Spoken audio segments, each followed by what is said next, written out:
Mechanics जो civil engineering second same का subject है। इसके पहले हम लोग पढ़ चुके हैं, जो इसके पहले का वीडियो है उसमें हम लोग पढ़े हैं लामी प्रमेय, बलों के त्रिभुज का नियम, बलों के बहुभुज का नियम। इस वीडियो में हम लोग पढ़ेंगे बलों के वियोजन, रिसॉल्यूशन ऑफ फोर्सेज। एक बल दिया होने पर हम उसे ऐसे दो बलों में जिनका सम्मिलित प्रभाव वही होगा जो उस दिए हुए बल का है, एक बल को दो घटकों में तोड़ने की प्रक्रिया को वियोजन कहते हैं। यह दो प्रकार के होते हैं। इसका मतलब है कोई एक दिया हुआ बल होगा जिसको हम लोग दो दिशाओं में तोड़ा जाएगा। जो दो दिशाओं में तोड़े जाएंगे बल, उन बलों को हम लोग बलों के घटक कहते हैं। और जिस प्रक्रिया के द्वारा, जिस प्रोसेस के द्वारा हम लोग बलों को तोड़ते हैं, उस प्रक्रिया को हम लोग कहते हैं बलों का वियोजन। यह दो प्रकार के होते हैं। पहला है आपका बल का समकोणीय लंबवत वियोजन।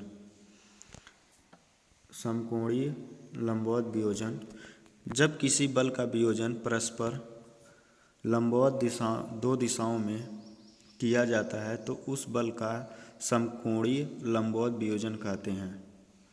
जैसे यहाँ पर डायग्राम दिया हुआ है, जिस डायग्राम में यह डायग्राम है जिसमें एक ज्ञात बल आपका आर है। यह आपका आर बल जो है ज्ञात है, जिसको हम लोग दो घटकों में तोड़े हैं। एक आपका पी है, दूसरा आपका क्यू है। तो पी और क्यू का जो सम्मिलित प्रभाव है वह आर के बराबर होगा।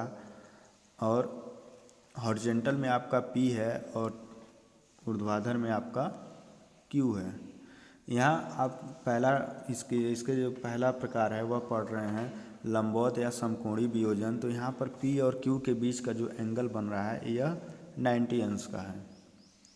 यदि मान लेते हैं जो दिया हुआ बल आर है वह आपका पी बल से थीटा कोण पर है, तो जो क्षैतिज वियोजित भाग होगा या पी का मान जो होगा वो क्या होगा, आर कॉस थीटा। अब आर कॉस थीटा कैसे होगा? जो आपका दिया हुआ बल आर है वो ज्ञात है, आपको निकालना क्या है, पी बल ज्ञात है, निकालना है।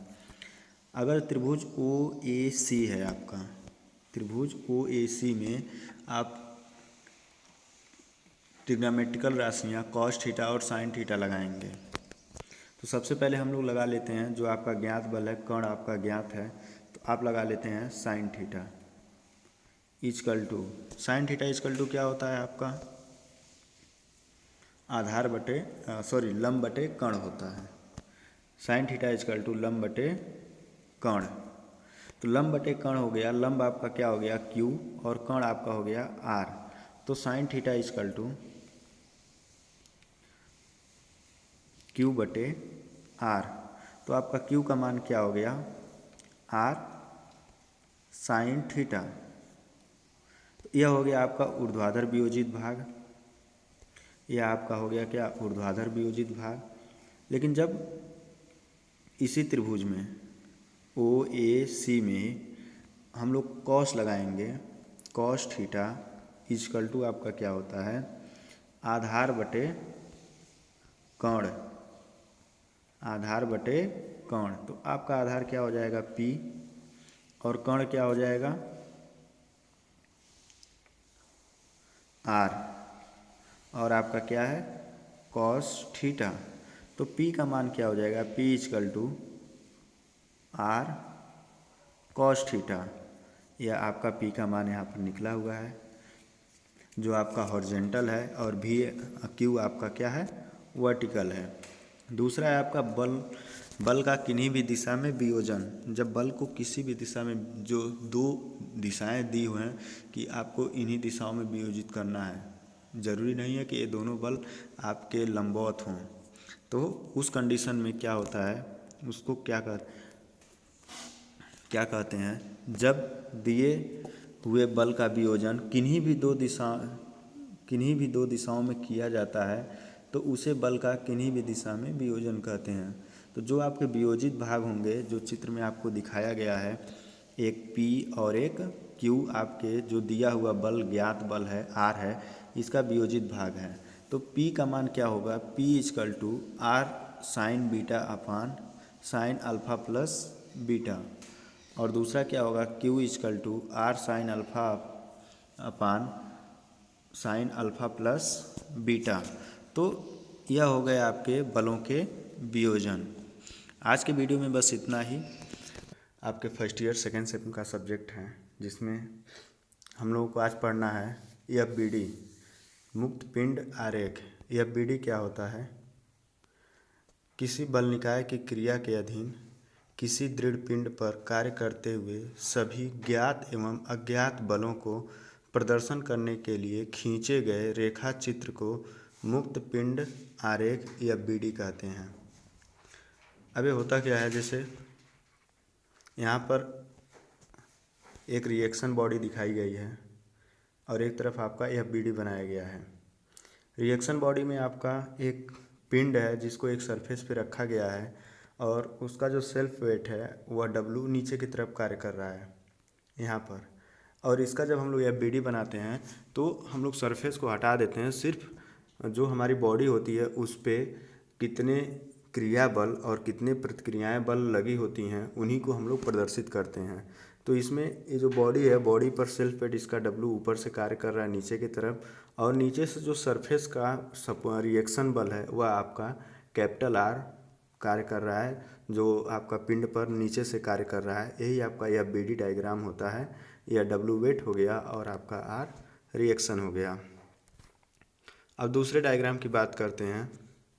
दूसरे डायग्राम में आपका एक भार को एक डोरी से एक सरफेस से बांध कर लटकाया गया है, लेकिन जो आपका वेट है वह सरफेस को टच कर रहा है।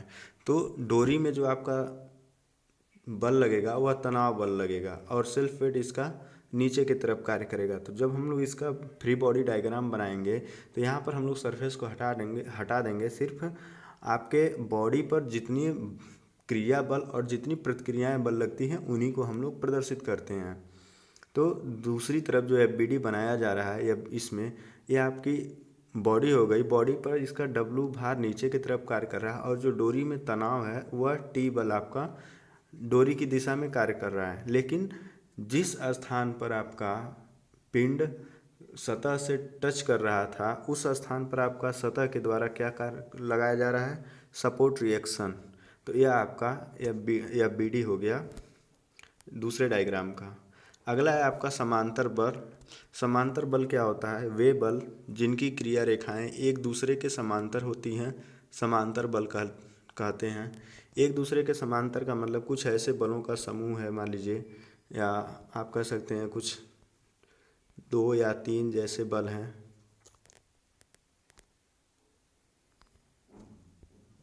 2 या 3 बल इस तरह से हैं। तो इनमें जो बल हैं यह एक दूसरे के समान दूरी पर हैं।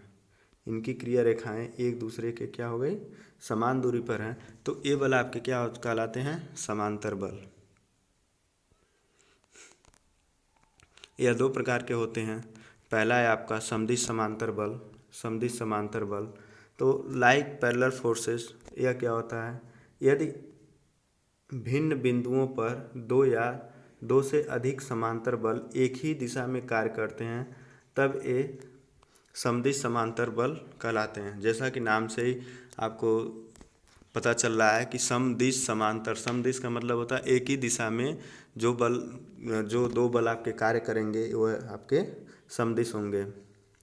तो यहाँ पर समदिश समांतर बल दोनों आपके समांतर हैं लेकिन दिशाएं एक ही हैं, एक ही दिशा में कर रहे हैं। जैसे डायग्राम में नीचे दिखाया गया है आपके, यहाँ पे 2 बल P और Q हैं जो A पॉइंट और B पॉइंट पर कार्य कर रहे हैं और यह आपके नीचे की तरफ कार्य कर रहे हैं और इनका जो परिणामी है वो C बिंदु पर कार्य कर रहा है R, जो क्या है P और Q के योग के बराबर है। तो यह हो गया आपके समदिश समांतर बल का डायग्राम। इसके बाद दूसरा है आपका प्रतिदिश समांतर बल। प्रतिदिश समांतर बल, प्रतिदिश का मतलब होता है जिनकी दिशाएं एक दूसरे के विपरीत हों।